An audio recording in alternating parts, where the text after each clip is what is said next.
Bom dia, Radiovaldo. Olá, Caio. Bom dia também Luciano Reis, bom dia aí a Gomes, a todos que estão acompanhando, Chico Reis, a todos da bancada aí da Torre de Julho e a todos aí que acompanham também a Ouro Negro, que estão ouvindo aí, acompanhando pela internet, a situação está aqui falando com vocês. Infelizmente tinha me programado para estar aí no estúdio, mas ocorreu um imprevisto, tive que ficar em Salvador, mas de qualquer forma estamos aqui para conversar com vocês e com toda a audiência. A gente sabe que você também, rapaz, anda pra caramba, viu? Tá em tudo quanto é canto. Teve manifestação, tá lá Radiovaldo, rapaz. É um negócio impressionante. Olha, se o casal brigou, o casal de bonecos, o cara deu uns catiripapo da mulher tá lá, e decidia a mulher fazer uma manifestação, Radiovaldo tá no meio, viu? Não é verdade. Às vezes. A disposição de Radiovaldo é algo impressionante. E aí, Radiovaldo, você sabe que pela sua presença, né, e pela sua capacidade de realmente fortalecer os movimentos, há uma pressão muito grande. Você que já foi vereador da cidade, 3 mandatos, foi isso? 3 mandatos, né? Teve uma atuação bastante importante na cidade, foi candidato a prefeito pelo PT, já tinha sido candidato a prefeito pelo Rede, né? Então você tem realmente um eleitorado, né? E você representa uma parcela da população de Alagoinhas que ultimamente tem cobrado justamente, e eu inclusive tenho cobrado aqui o posicionamento das lideranças políticas, principalmente com relação aos problemas da cidade, transporte público e agora, mais recentemente, nesse código tributário que está tirando todo mundo do sério, né? Aumento de tributo, aumento de impostos em época, né, de pandemia.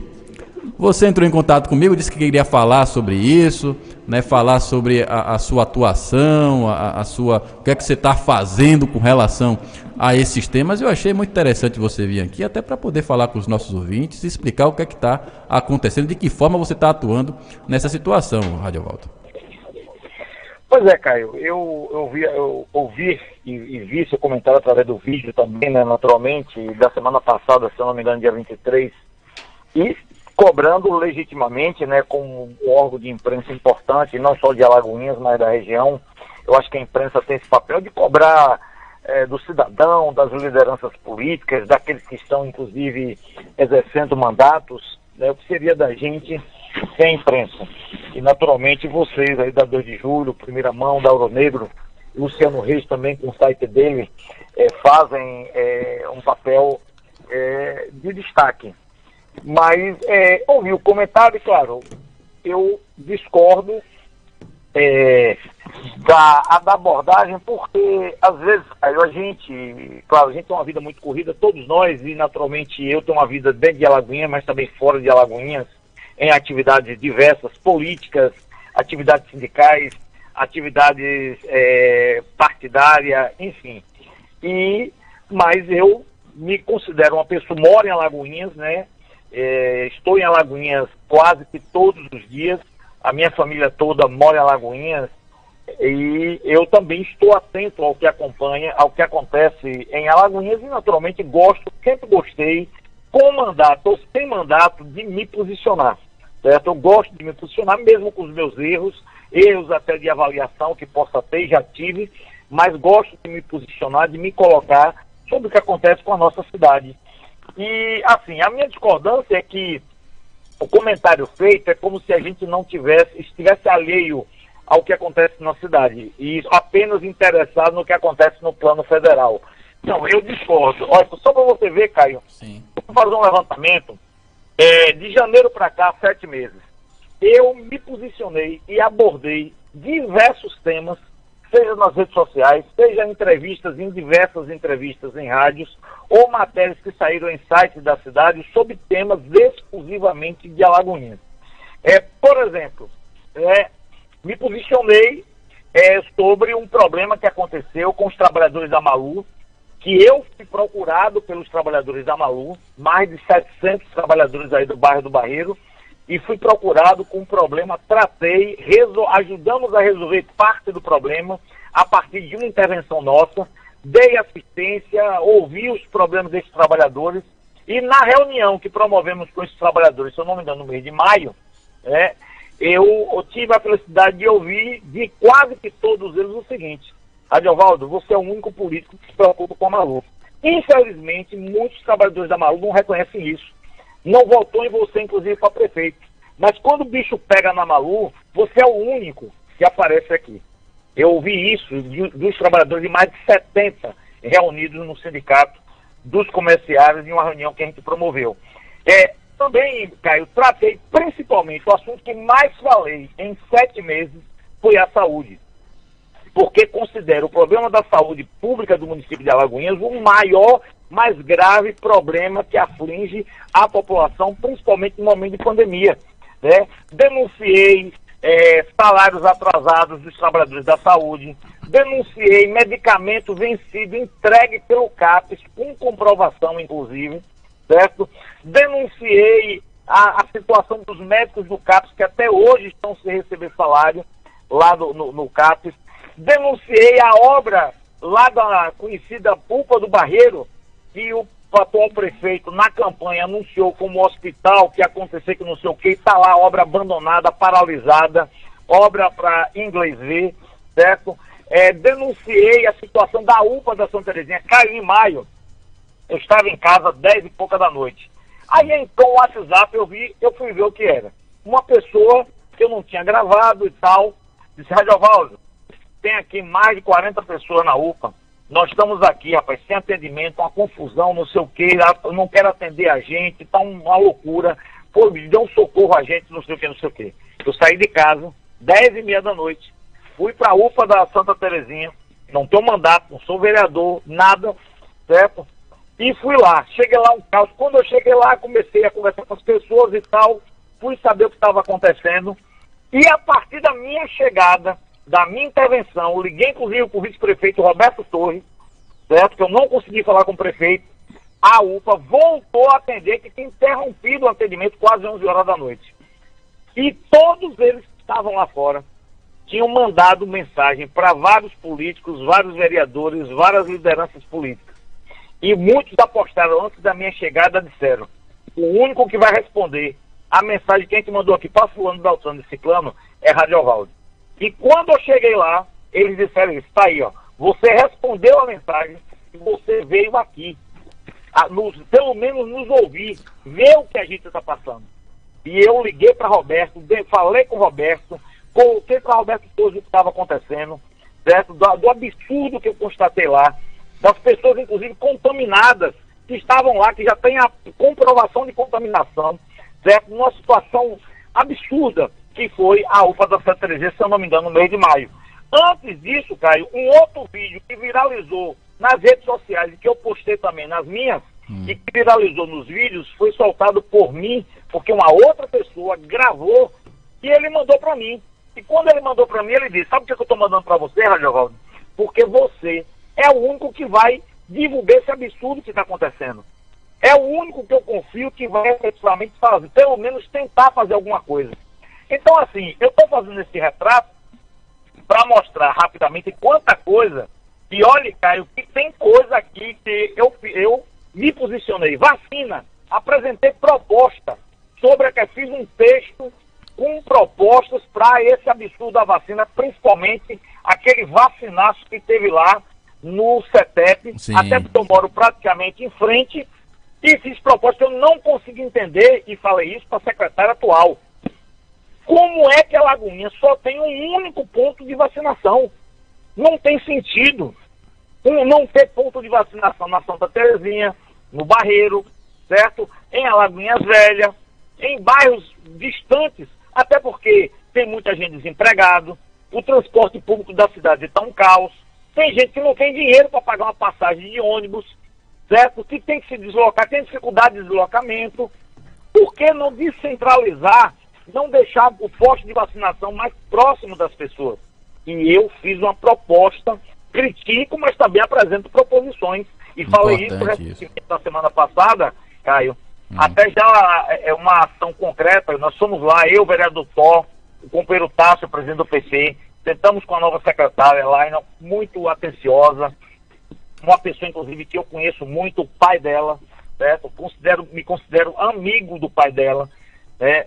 e conversei bastante, até contamos histórias sobre o pai dela, e conversamos com ela, e nós fomos lá levar uma proposição de uma emenda de um posto de saúde para a região do Urupiara, que é uma área descoberta, 1.272 casas, 1.500 casas do Brisas do Catu, só aí já vão 1.700 casas, uma emenda do deputado federal José Hildo, para construir um posto de saúde tipo 1, emenda de R$600 mil, onde nós queremos dialogar com ela a construção desse posto de saúde nessa localidade. E lá eu apresentei para ela essa questão da vacina, da descentralização da vacina, que ela sinalizou que ela pretende fazer isso, e apresentei também uma outra proposta de que o município precisa conversar com o Dantas Vião e diagnosticar, entender qual é o tipo de atendimento que o Bião tem no final de semana, qual é o perfil do atendimento, que tipo de atendimento o Bião faz. E ela concordou plenamente. Eu digo, rapaz, não tinha pensado nisso, você tem razão. A gente precisa entender o perfil do atendimento no final de semana, até porque a estrutura da saúde do município está fechada. Apresentei a proposta para ela de que os pós de saúde, até porque eu defendi isso na campanha, e defendi isso quando Paulo César era prefeito, infelizmente não seguiu a minha sugestão, porque eu fui oposição ao Paulo César, mas apresentei propostas para melhorar a vida da cidade, de que os pós de saúde, principalmente do Barreiro e da Santa Terezinha, tem que abrir final de semana.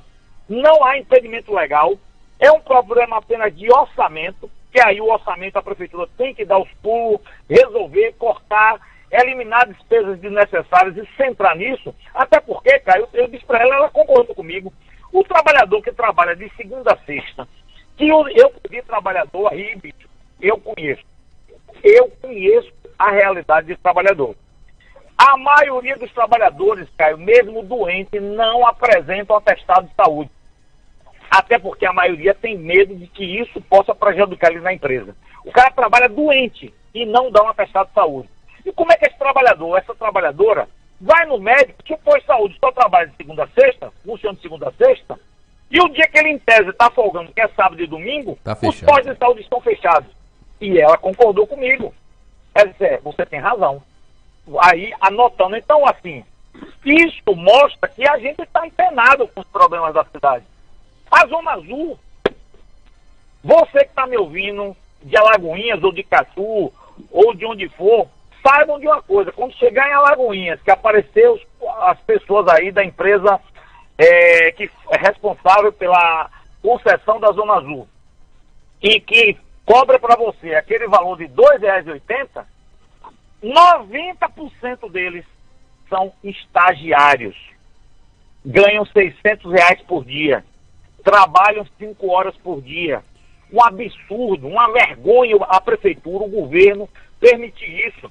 Porque você, Caio, é uma pessoa altamente qualificada, uma pessoa preparada, uma pessoa que, Luciano também, o próprio Gomes, vocês que são pessoas que sabem da legislação, inclusive, do nosso país, aquelas pessoas são estagiários de quê?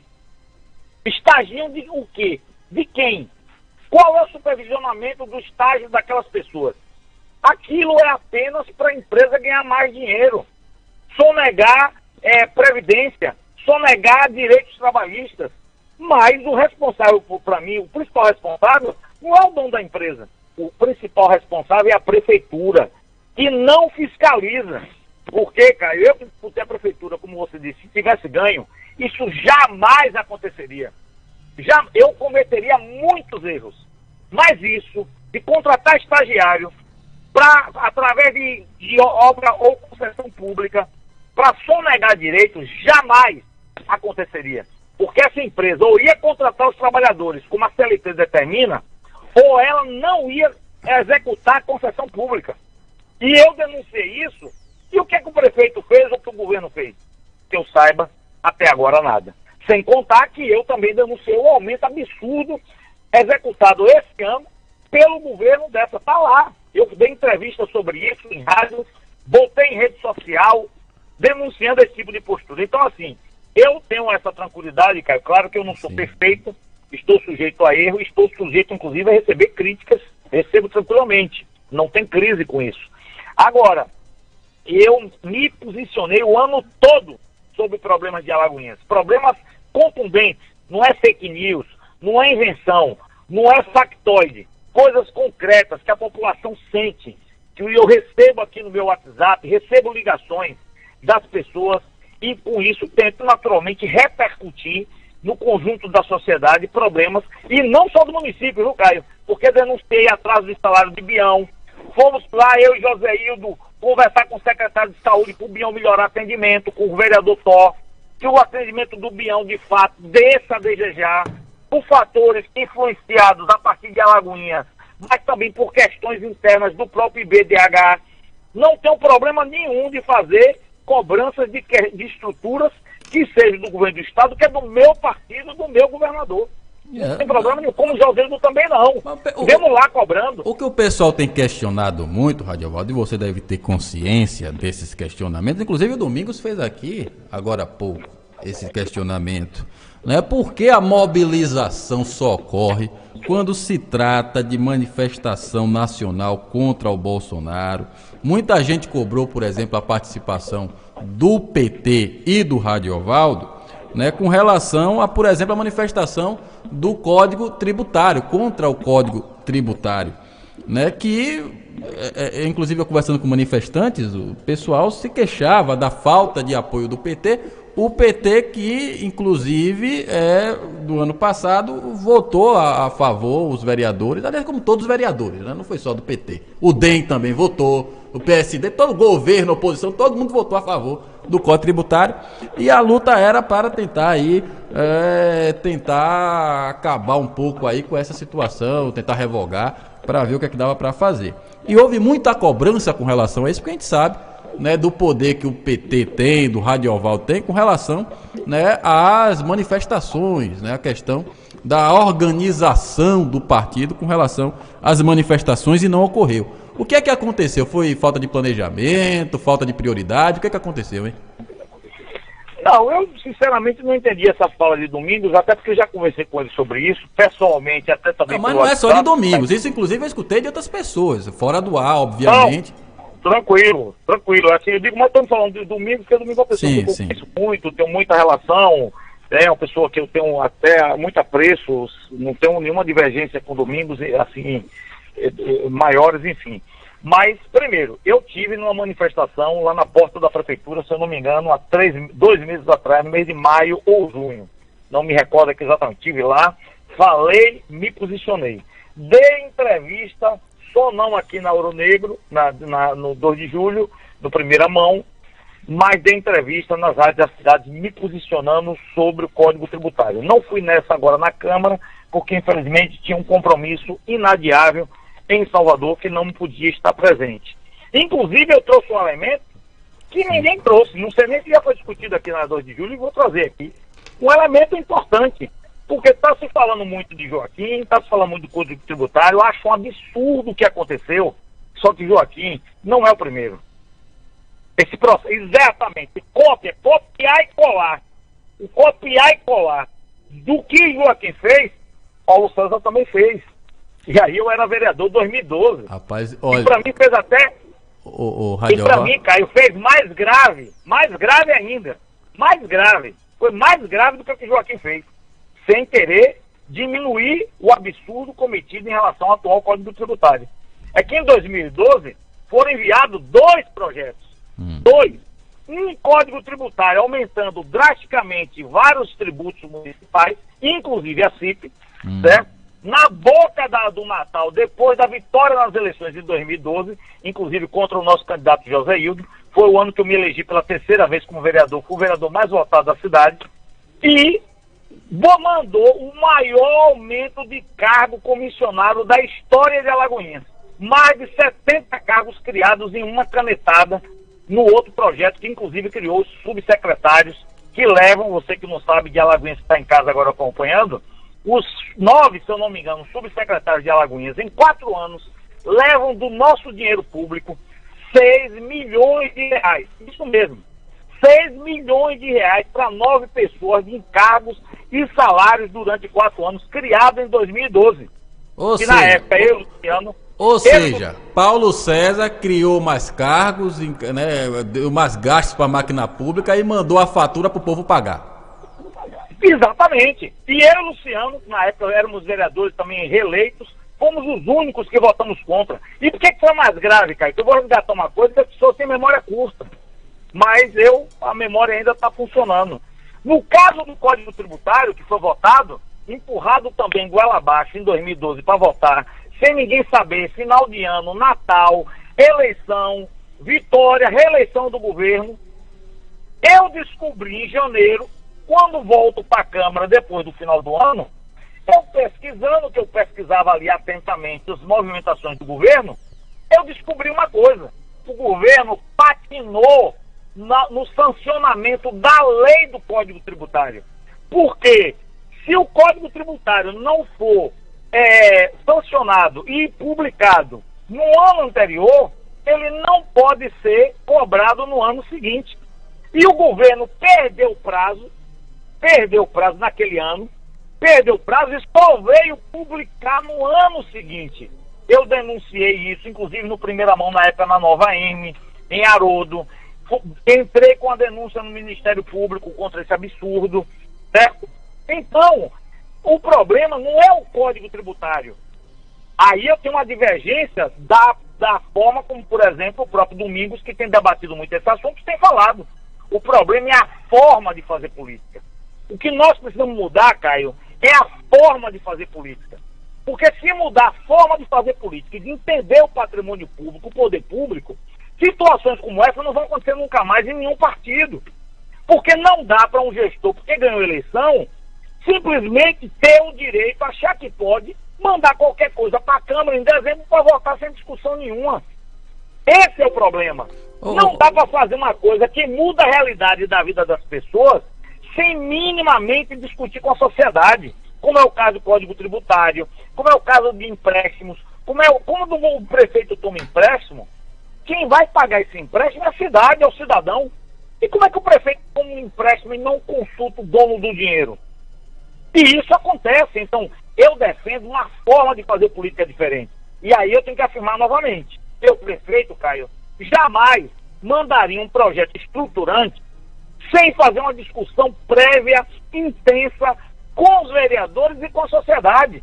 Então, o erro do processo do Código Tributário é a forma, porque essa forma que Joaquim fez em 2020 é a mesma forma que aconteceu em 2012. Com Paulo César. E isso nós temos que combater. A forma de atropelar, de não discutir, de fazer votações de 4 paredes. E eu que sou vereador, fui vereador 3 mandatos, eu sei como é que aquela casa funciona. Eu sei como é que funciona essa coisa de oposição e de situação. E olha que na época só tinha de oposição eu e Luciano, 17, só nós 2 éramos oposição contra 15 de situação. Então, eu me posicionei sim contra o código, fui para as manifestações, inclusive principalmente os companheiros do Sintraf, da Agricultura Familiar estão de parabéns, que se mobilizaram intensamente sobre isso, mas eu sou radicalmente contra esse código e contra principalmente a forma de aprovar um projeto como esse.